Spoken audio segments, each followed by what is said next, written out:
Olá, gente, eu sou o Cláudio Maia.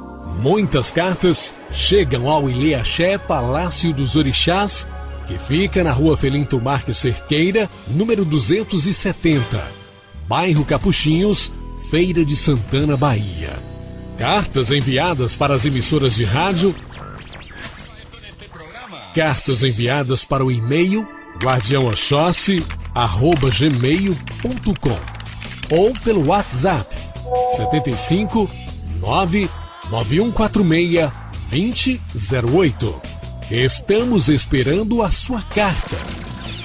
Ah, e lembrando, cada carta é cobrado a colaboração de R$20 para ajudar a manutenção do programa que vai ao ar nesta emissora. Agência 0613, Operação 013, Conta 26, Dígito 9. Em nome de Raquel Isolda Santos de Oliveira. Não se esqueçam de colocar o comprovante dentro do envelope. Sete Catacumba e a sua história. Vou contar minha história. Não para terem medo de mim, mas para que nunca cometam os mesmos erros que cometi. Somos responsáveis por eles. Nasci e fui criado dentro da religião judaica. Todos na minha família eram judeus.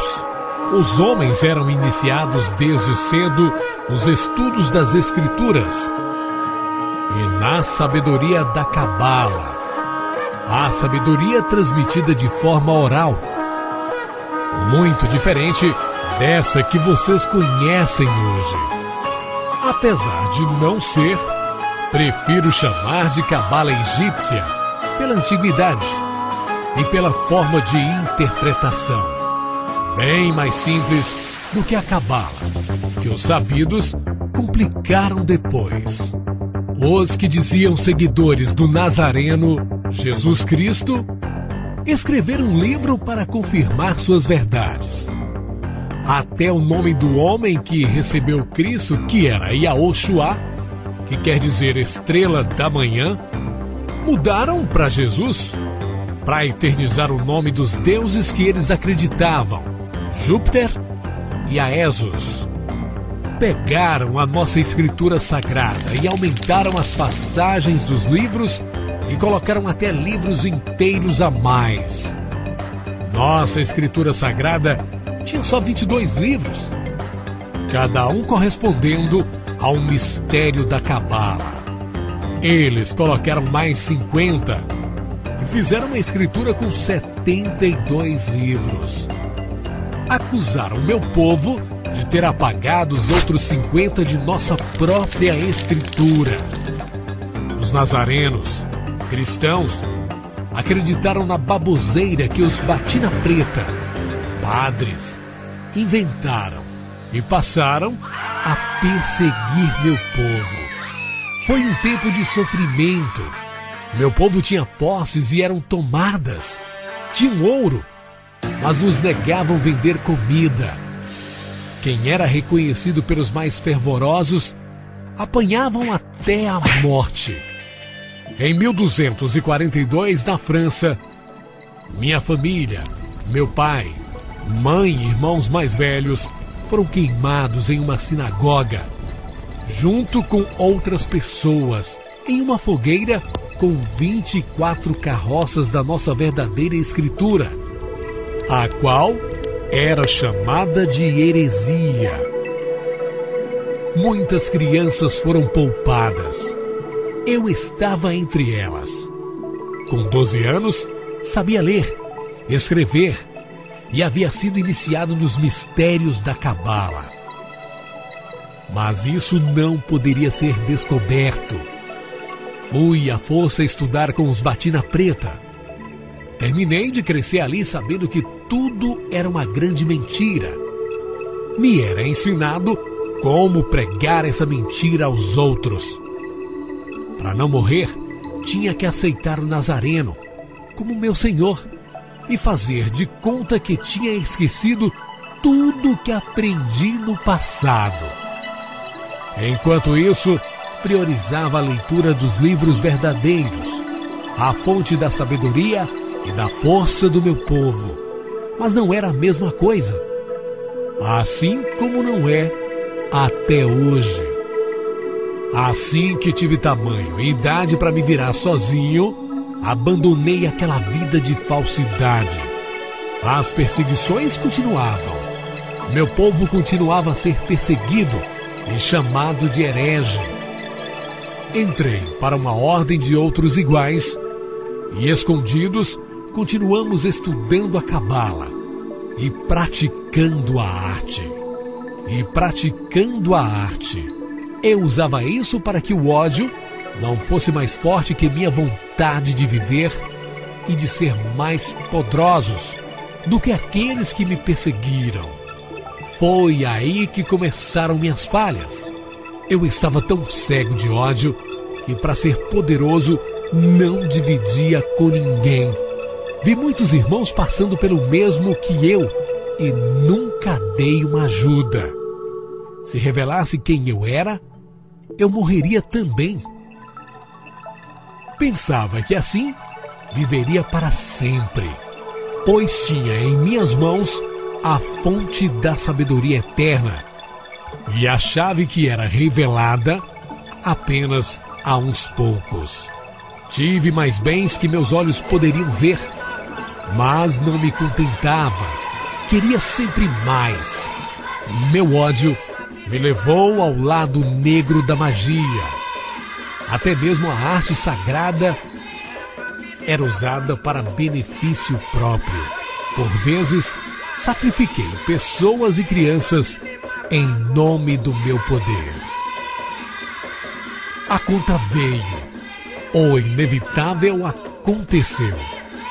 Quando me dei por conta, já não fazia mais parte do mundo dos vivos. Não sei dizer como aconteceu. Quando percebi, já havia passado muito tempo. Estava fraco e precisava de forças. Sabia como conseguir me fortalecer. Como falamos por aqui, fui o pior quiumba que eu mesmo já conheci.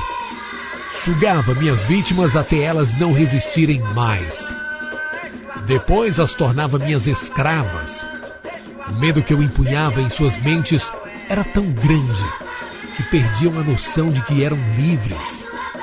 Passei a prestar favores usando essas pobres almas, pedindo em troca fonte de vida para mim. O fluido vital é encontrado no sangue. Muitas vítimas eram crianças, com a vantagem de ser uma energia mais pura, sem outros obsessores para dividir. Quem oferecia esses sacrifícios eram muitas vezes mulheres da vida, depois que descobriam que a beleza não era eterna e que existe uma hora para tudo acabar. Algumas sacrificavam seus próprios rebentos em troca de um homem com um pouco mais de dinheiro que pudesse garantir uma vida de conforto.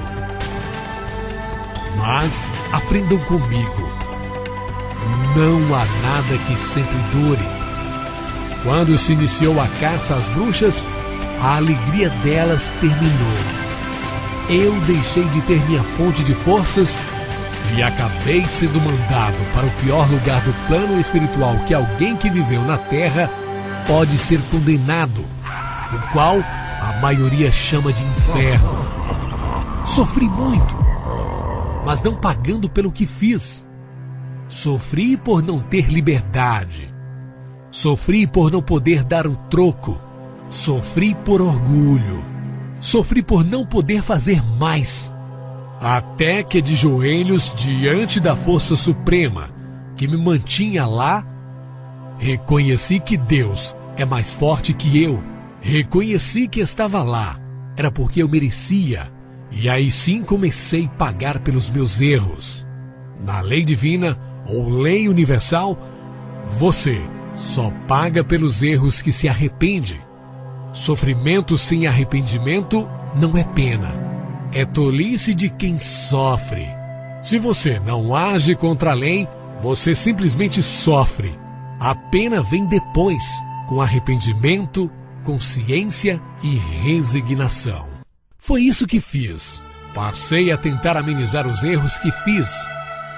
Permaneci lá por um tempo igual ao que eu fiz sofrer. Ajudei quem chegava na mesma situação. Mas esse ajudar é tornar o sofrimento dos que chegam ainda pior, a ponto deles, em tempo menor que o meu, perguntarem a Deus o que fizeram para merecer tanto. É fazendo sofrer a mãe que aborta um filho? Ou sacrificar em troca de uma vida que pensa ser melhor, tanto quanto sofra a criança, até que ela perceba a gravidade daquilo que cometeu. Minha pena também teve ligação com os erros que me levaram a ela.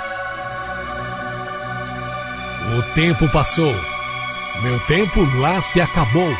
Quando pude sair, olhei para aqueles aos quais eu havia me afeiçoado, ao trabalho que ainda havia de ser feito, e percebi que ninguém queria aquela função, e por minha livre escolha pedi para ficar.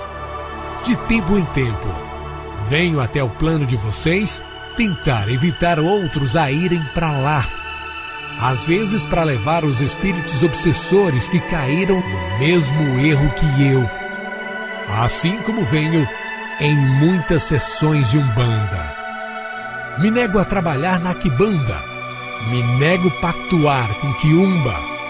É na Umbanda que vejo a necessidade de ajudar, a oportunidade de ensinar. E só nela encontro médiuns com espíritos desenvolvidos e comprometidos com a prática do bem.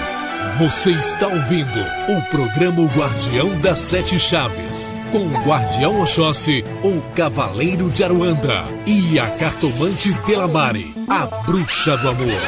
Quer resolver os seus problemas? Venha ao Ilê-Axé Palácio dos Orixás, a casa aonde mora a fé.